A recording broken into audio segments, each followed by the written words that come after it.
Hello and welcome student. प्यारे बच्चों, आपका स्वागत करता हूँ। हमने 5th चैप्टर को कंप्लीट कर लिया है, अर्थमेटिक प्रोग्रेशन 10th मैथमेटिक्स में। आज हम शुरू करने जा रहे हैं ट्रिग्नोमेट्रिक रेशियो। क्या शुरू करने जा रहे हैं? ट्राइग्नोमेट्रिक रेशियो, या कई जगह आपको ट्रिग्नोमेट्रिक रेशियो भी बोला जाता है। तो ये ट्रिग्नोमेट्रिक रेशियो जो है ये आपने क्लास 9th में भी पढ़ा होगा। तो क्लास 9th में आपने पढ़ा होगा, वो भी आपके क्या आएगा, काम आएगा इस चैप्टर को क्या करने के लिए, सोल्व करने के लिए। तो सब मैं उसका थोड़ा सा बेसिक नॉलेज आपको देता हूँ और उसी के बाद हम इस चैप्टर को शुरू करेंगे और आज इस चैप्टर के कॉन्सेप्ट को समझने की कोशिश करेंगे, क्योंकि हर एक चैप्टर में आपको ये ध्यान रखना है, बिना कॉन्सेप्ट समझे अगर आप डायरेक्ट एक्सरसाइज में जंप करोगे तो आपको कुछ भी समझ में नहीं आएगा, वो आपका रटा हुआ रह जाएगा और रटा हुआ रहना कभी भी एग्जाम में क्या है, सॉल्यूशन नहीं दिलाएगा आपको। तो सबसे पहली बात, ट्राइगोनोमेट्री करने से पहले आपको राइट एंगल ट्राइंगल पता होना चाहिए। राइट एंगल ट्राइंगल यानी राइट एंगल ट्राइंगल में आप जानते हो कौन सी थ्योरम लगती है, पाइथागोरस थ्योरम, वो आपको आनी चाहिए। तो मैं क्या करता हूँ, अभी आपको पाइथागोरस समझाता हूँ और उसके बाद इसी वीडियो के डिस्क्रिप्शन में एक लिंक डालूंगा जिसमें मैंने पाइथागोरस थ्योरम को एक्सप्लेन करके उसको प्रूफ कर रखा है, बाय ज्योमेट्रिकल प्रूफ कर रखा है। उस वीडियो को भी आप साथ में देख सकते हो ताकि आप पाइथागोरस थ्योरम को अच्छे से समझ सको। तो हम देखते हैं कि एक राइट एंगल ट्राइंगल में कौन सा थ्योरम लगता है, पाइथागोरस थ्योरम लगता है। और पाइथागोरस थ्योरम ये कहता है कि जो हाइपोटेनिस का जो स्क्वायर होता है, किसका स्क्वायर, हाइपोटेनिस का स्क्वायर, यानी AC का स्क्वायर होता है, वो किसके इक्वल होता है, बाकी के बचे हुए दोनों साइड के स्क्वायर के। बाकी कौन सी साइड बची हुई है, AB square plus BC square. ये होता है कौन सा थ्योरम है, पाइथागोरस थ्योरम। अब एक बात है, आपने जब 9th में पढ़ा होगा ट्रिगोनोमेट्री, तो आपने पढ़ा होगा sine, cos, tan, secant, cosecant, tangent, cot tangent, उसके बाद आपने पढ़ा होगा सेक, और उसके बाद आपने क्या पढ़ा होगा, कोसेक। ये सब आपने पढ़े। ये साइन, ये कोसाइन, ये टेंजेंट, ये कोटेंजेंट, ये सीकेंट और ये कोसीकेंट। ठीक है, sine cosine, sign cosine, tangent, cotangent, secant और कोसीकेंट, ये आपने पढ़ा है। अब आप जानते हो कि किसी भी राइट एंगल ट्राइंगल की कितनी साइड होती है, 3 साइडें होती हैं। अगर आपने एक को क्या मान लिया, परपेंडिकुलर, एक को क्या मान लिया, हाइपोटेनिस, और एक को क्या मान लिया आपने, बेस। तो आपको पता है कि जहां पे भी एंगल थीटा होता है, जैसे मान लो ये एंगल अगर थीटा है तो इसके सामने वाला हमेशा क्या रहता है, परपेंडिकुलर, और ये क्या रहेगा, बेस, और ये क्या होगा, हाइपोटेनिस। तो अब ये 3 वैल्यूज है। अब इस 3 वैल्यूज से हम कितने रेशियो बना सकते हैं, इनके आपस में हम मिलकर कितने रेशियो, जैसे मैंने पहले P के साथ क्या ले लिया, H ले लिया, तो एक रेशियो बन गया P/H। एक बार मैंने P के साथ क्या ले लिया, B ले लिया, एक रेशियो बन गया P/B। एक बार मैंने H के साथ क्या ले लिया, B ले लिया, तो क्या रेशियो बन गया, H/B। उसके बाद फिर मैंने H के साथ क्या ले लिया, P ले लिया, तो क्या बन गया, H/P, P/H, H/P, P/B, H/B। फिर B और P लेंगे तो ये वाला रेशियो भी बन जाएगा B/P। तो 1 2 3 4 5। अब एक और रेशियो और कौन सा बनेगा, आप देखो, PH हो गया, HP हो गया, PB हो गया, BP हो गया, और H/B को हम क्या कर सकते हैं, B/H। तो टोटल कितने ट्रिग्नोमेट्रिक रेशियो बने इन 3 साइड से, 6। और ये वही क्या है, 6 ट्रिग्नोमेट्रिक रेशियो है। ये वही 6 ट्रिग्नोमेट्रिक रेशियो है। इस तरह से जो मैथमेटिशियन है उन्होंने ट्रिग्नोमेट्री के कितने रेशियो बनाए, 6 रेशियो बनाए। तो आप जानते ही हो 6 रेशियो कौन कौन से, और उसका शॉर्ट फॉर्म क्या है जिससे आप उसको क्या करते हो, बना पाते हो, आपको पता ही है।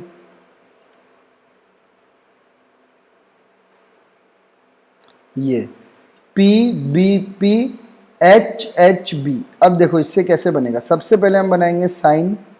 साइन का क्या होगा, P अपॉन H यानी परपेंडिकुलर अपॉन हाइपोटेनिस। फिर कॉस का क्या है, B अपॉन H यानी बेस अपॉन हाइपोटेनिस। उसके बाद क्या है, टेन। टेन का क्या है, P अपॉन B, तो P अपॉन B। फिर उसके बाद आपको इसमें देखने की जरूरत नहीं है, आपको पता है टेन का उल्टा क्या होता है, कॉट। तो कॉट को यहाँ से ले सकते हैं, B अपॉन P, ये हो जाएगा B अपॉन P। उसके बाद सेक या सीकेंट बोलते हैं, ये कॉस का उल्टा होता है तो H अपॉन B।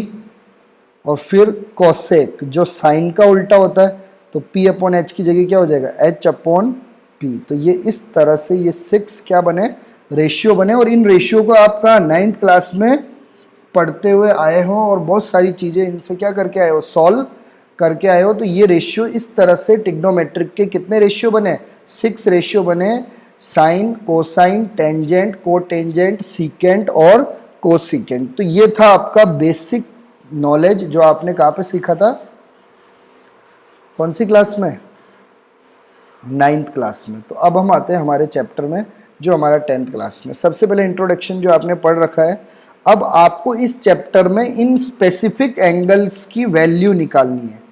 0 डिग्री, कौन कौन से, 0 डिग्री, सबकी 0 degree, sine 0 degree, cos 0 degree, फिर 30 डिग्री, फिर 45 डिग्री, फिर 60 डिग्री और उसके बाद फिर क्या है 90 डिग्री। तो कई बार आपने देखा होगा ये जो मैं सारी कॉन्सेप्ट पढ़ाने के बाद लास्ट में देखो एक टेबल बनेगी जो मैं आपको पहले दिखाता हूँ। ये टेबल देखो, 0 डिग्री, 30 डिग्री, 45 डिग्री, 60 डिग्री और उसके बाद क्या है 90 डिग्री, इन सब की वैल्यू है। तो ये सब वैल्यू कैसे आई, एक्चुअल में आपको कैसे आई ये पेपर में नहीं पूछा जाएगा, आपको तो वैल्यू पता होनी चाहिए और ये वैल्यू टेबल में लिखी हुई है, लेकिन हमें सीखना पड़ेगा कि ये कैसे आया, तभी हम लोग हर चीज़ को सीख पाएंगे। और ये वैल्यू का यूज़ करके आपको सारे क्वेश्चनों को सॉल्व करना है। जैसे 10 60 लिख रखा है तो उसकी वैल्यू पुट करनी पड़ेगी। तो हम एक एक वैल्यू को सीखते हैं कि वो कैसे नहीं। तो सबसे पहले आपकी बुक में किससे शुरू किया गया है, 0 डिग्री से। किससे शुरू किया गया है, सबसे पहले हमें सीखना है trigonometric ratio of angle 0 degree. अब आप जानते हो 0 डिग्री का क्या एंगल होता है। जैसे देखो, एक हमने let rotating ray AC make acute angle XAC equal to theta. एक रे ली, ये है AC, ये आपको दिख रहा है AC रे है, ये आपको दिख ही रहा है। ये एक रोटेटिंग रे है। रोटेटिंग का मतलब इसको हम नीचे भी ले जा सकते हैं और इसको कहाँ ले जा सकते हैं, ऊपर की तरफ भी ले जा सकते हैं। हमने माना कि ये कितने का एंगल बना रहा है, इससे थीटा एंगल बना रहा है। किससे बना रहा है, ये AX लाइन से बना रहा है, फ्रॉम पॉइंट A। और कौन से पॉइंट से बना रहा है, A पॉइंट से बना रहा है। Perpendicular CB on AX which is so small. फिर हमने एक परपेंडिकुलर डाला, जो क्या डाला, CB डाला, as line AC tend to AX then length of the CB tends to 0। अब देखो ये परपेंडिकुलर डल चुका है, ये है AC, ये है थीटा एंगल। कितने का एंगल है, थीटा। अब ये थीटा एंगल हमें चाहिए 0। कितना चाहिए, 0, क्योंकि हमें थीटा 0 चाहिए। तो हम इसको धीरे धीरे कहाँ लाएंगे, इस लाइन को नीचे लाते जाएंगे, नीचे लाते जाएंगे, नीचे लाते जाएंगे। और जब ये लाइन किसके ऊपर टच हो जाएगी, ये AC वाली लाइन किसके ऊपर टच हो जाएगी, AB वाली लाइन पे, तब जाके एंगल कितने का होगा, 0 डिग्री का। आपको पता है कि जब अपन कोई स्ट्रेट लाइन बनाते हैं और उसमें कोई पॉइंट लिखते हैं और यहां से मैं बोलता हूं कि आप 0 डिग्री का एंगल बनाओ, तो आप बोलोगे सर ये लाइन ही तो कितने डिग्री की है, 0 डिग्री, क्योंकि इससे थोड़ा भी ऊपर जाएगा तो 10 डिग्री, फिर 20 डिग्री, फिर 30 डिग्री। तो हम इसको जैसे नीचे नीचे रोटेट करते जाएंगे तो ये इस लाइन पे टच करेगा, तो ये कितने का एंगल बना देगा, 0 डिग्री का। और ये देखो टच करते ही ये लाइन कितने का एंगल बनाएगा, 0 डिग्री का। कब बनाएगा, जब AC कोइंसाइड A, यानी A वाला ये जो AC लाइन है ये इस वाले पॉइंट पे क्या हो जाएगा, कोइंसाइड हो जाएगा। फिर कोइंसाइड होते ही क्या होगा, AC किसके इक्वल हो जाएगा, BC के, क्योंकि AC लाइन पूरी टच होके कहाँ आ गई, नीचे आ गई। तो AC किसके इक्वल हो गया, BC के।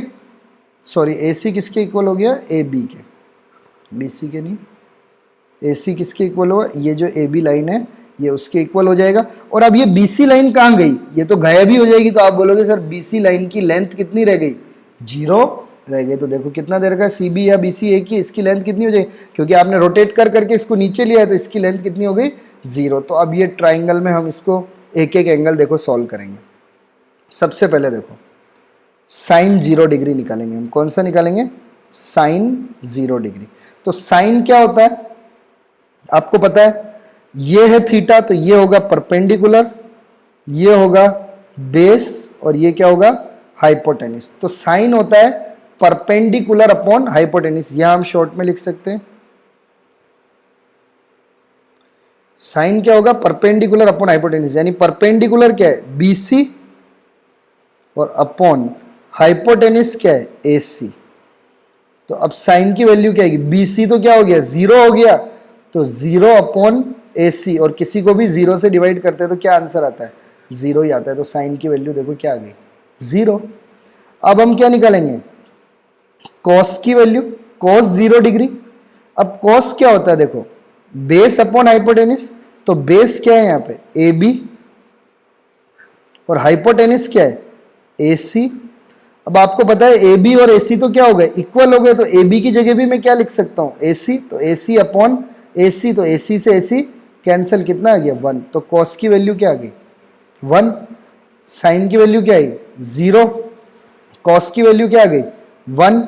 अब किसका नंबर आता है, tan का, tan 0। tan का देखो क्या है formula, perpendicular upon base. Perpendicular क्या है, BC, बेस कितना है, AB, और BC की वैल्यू तो क्या है, 0। 0 अपॉन AB क्या हो गया, 0। tan की वैल्यू भी क्या आ गई, 0। अब अगर इन तीनों की वैल्यू आ गई तो आप इन तीनों की वैल्यू इसके फॉर्मूले से निकाल सकते हो। कैसे, देखो अब कॉट थीटा का फॉर्मूला क्या होता है, आपने पिछली क्लास में पढ़ा होगा, 1 अपॉन tan थीटा। क्या होता है, 1 अपॉन tan थीटा। उसके बाद सेक थीटा का फॉर्मूला होता है 1 अपॉन कॉस थीटा, और कोसेक थीटा का फॉर्मूला होता है 1 अपॉन साइन थीटा। आप अगर इनकी वैल्यू रखोगे तो इससे भी आप क्या कर सकते हो, आंसर्स को निकाल सकते हो, और बाकी तो फॉर्मूले से आप निकाल ही सकते हो। देखो 1 अपॉन tan की वैल्यू कितनी आई थी, 0। तो कभी भी 1 0 से क्या नहीं हो सकता, डिवाइड नहीं हो सकता, क्योंकि हमने जब रेशनल नंबर पढ़ा था तो हमने क्या पढ़ा था, P upon Q rational number होता है, लेकिन Q कभी भी क्या नहीं हो सकता, 0 नहीं हो सकता। Q 0 होते ही इसका मतलब है वो वैल्यू क्या हो जाएगी, ये किसका साइन है, इनफाइनाइट का। किसका साइन है, ये आंसर कहाँ पे जा रहा है, इनफाइनाइट पे जा रहा है। उसके बाद कॉस की वैल्यू क्या आई थी, 1, तो 1 अपॉन 1 क्या आ गया, 1। सेक 0 की वैल्यू क्या आ गई, 1। फिर साइन की वैल्यू क्या आई थी, 0, तो 1 अपॉन 0 तो किस पे आएगा, इनफाइनाइट पे। तो हमने सारी वैल्यू को क्या कर दिया, फाइंड कर दिया। और अगर आप इस फॉर्मूले से नहीं करना चाहे, वैसे तो फॉर्मूले से ही करना पड़ेगा आगे जाके, क्योंकि फॉर्मूला, क्योंकि बार बार सबकी वैल्यू थोड़ी निकालोगे आप, तो आप लिखोगे कॉट 0 डिग्री। अब कॉट का फॉर्मूला क्या है, देखो बेस अपॉन परपेंडिकुलर, बेस क्या है, AB, और परपेंडिकुलर क्या है इसमें, BC। तो AB और BC की वैल्यू क्या है, 0, और कभी भी 0 अगर नीचे आ जाए तो हम कभी डिवाइड नहीं कर सकते, उसका आंसर क्या होगा, इनफाइनाइट, यानी वो कहाँ पे जाएगा, अनंत पे जाएगा। उसी तरह आप किसका निकाल सकते हो, ये मैं रब करता जा रहा हूँ, आप अपनी कॉपी में क्या करना, इसको वीडियो को पॉज करते हुए उतारना। सेक की वैल्यू क्या है, देखो हाइपोटेनिस अपॉन बेस, यहाँ पे हाइपोटेनिस कितना है, AC, और बेस कितना है, AB, और AC और AB तो इक्वल है, तो AC की जगह क्या लिख सकते हैं, AB अपॉन AB, तो AB से AB कैंसिल, तो कितना आ गया, 1। देखो इसकी वैल्यू आ गई ना, 1। अब वैसे ही आप cos 0 की भी क्या कर सकते हो, वैल्यू निकाल सकते हो। तो इस तरह हमने क्या किया, सारे 0 डिग्री की क्या निकाल दी, वैल्यू निकाल दी। तो साइन की वैल्यू 0, cos 0 की वैल्यू 1, और tan 0 की वैल्यू 0। फिर cot 0 की वैल्यू क्या होगी, इनफाइनाइट। sec 0 की वैल्यू 1, और cosec 0 की वैल्यू वापस क्या होगी, इनफाइनाइट। अब हम आते हैं 90 डिग्री के एंगल पे। कितने डिग्री के एंगल पे, 90 डिग्री। तो सेम वही तरीका, अब इन्होंने क्या लिया, एक ट्राइंगल लिया CBX। कौन सा ट्राइंगल लिया, CBX। अब आप देख रहे होंगे कि सर नहीं सॉरी CBA ये बन रहा है आपको ट्राइंगल आपके सामने, और कोई भी एक एंगल ले लिया, क्या ले लिया, मैंने बोल दिया, मान लिया थीटा ले लिया।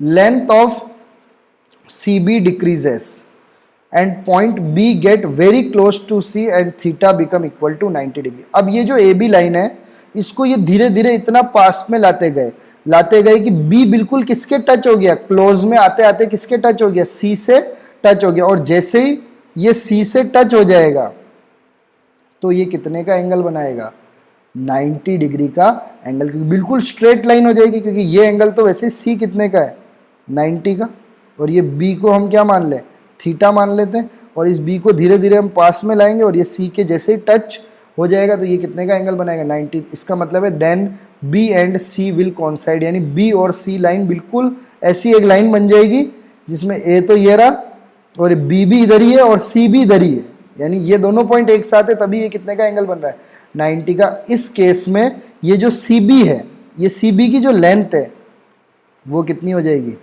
0, और जो AB है वो किसके इक्वल हो जाएगा, AC के इक्वल, यानी CB की लेंथ तो हो गई 0 और CA, यानी इन्होंने तो CA नाम लिख रखा है, आप AC भी लिख सकते हो, AC किसके इक्वल हो जाएगा, AB के इक्वल हो जाएगा। तो अब हमें क्या करना है, इस क्वेश्चन को क्या करना है, इसमें सारे एंगल्स को हमें क्या करना है, सॉल्व करना है, ठीक है। तो आप देख ही रहे हो कि इसमें पहले तो हम परपेंडिकुलर, बेस वगैरह सब लिख देते हैं। तो ये जो AB है ये सीधा जाता रहेगा, ये रहा एंगल, ये एंगल है, इसको रोटेट कर रहे हैं ये लोग, है ना। तो अब आप देख लो इसमें कौन सा तो परपेंडिकुलर है, तो ये तो हो जाएगा 90 डिग्री का, तो ये हो जाएगा परपेंडिकुलर, इसको हम बेस लेंगे, और ये क्या हो जाएगा, हाइपोटेनिस। तो अब ये साइन 90 की वैल्यू है, तो परपेंडिकुलर अपॉन हाइपोटेनिस, परपेंडिकुलर है AB और हाइपोटेनिस क्या है, AC, और AB और AC तो इक्वल है, तो AB की जगह भी हम AC लिख सकते हैं, तो AC से AC कैंसिल, तो आंसर कितना आ जाएगा, 1 आ जाएगा। उसके बाद कॉट 90 निकालना है, तो कॉट का होता है बेस अपॉन हाइपोटेनिस, तो बेस कितना है, BC अपॉन हाइपोटेनिस कितना है, ये रहा AC, ये AC हो जाएगा, और BC की वैल्यू वैसे ही कितनी है हमारी, 0 अपॉन AC, तो ये क्या आ जाएगा, 0 ही आ जाएगा। उसके बाद tan का क्या होता है, परपेंडिकुलर अपॉन बेस, तो परपेंडिकुलर क्या है, AB, और बेस क्या है, BC, तो AB तो AB रह जाएगा, और BC की वैल्यू तो क्या है, 0। अब जब 0 नीचे आ गया तो इसका मतलब वैल्यू क्या हो जाएगी, इनफाइनाइट। तो ये हमने किसकी वैल्यू निकाल दी, tan, साइन की निकाल दी, कॉस की निकाल दी, और किसकी निकाल दी, tan की निकाल दी। तो अब बहुत सिंपल है, देखो कोसेक किसका उल्टा होता है, साइन का, तो साइन को रेसिप्रोकल कर दो, यानी ये 1 है ना, इसको रेसिप्रोकल कर दो तो भी 1 ही आएगा, तो कोसेक की वैल्यू भी क्या हो जाएगी, 1, यानी कोसेक 90 की वैल्यू क्या हो जाएगी, 1। अब हमें चाहिए सेक 90 की वैल्यू। अब सेक कॉस का उल्टा होता है, अब इसको उल्टा कर दो, 0/1 है, इसको उल्टा कर देंगे तो 1/0 हो जाएगा, क्या हो जाएगा, 1/0, और 1/0 यानी क्या हो जाएगा, इनफाइनाइट, क्योंकि 0 कभी भी नीचे नहीं आता।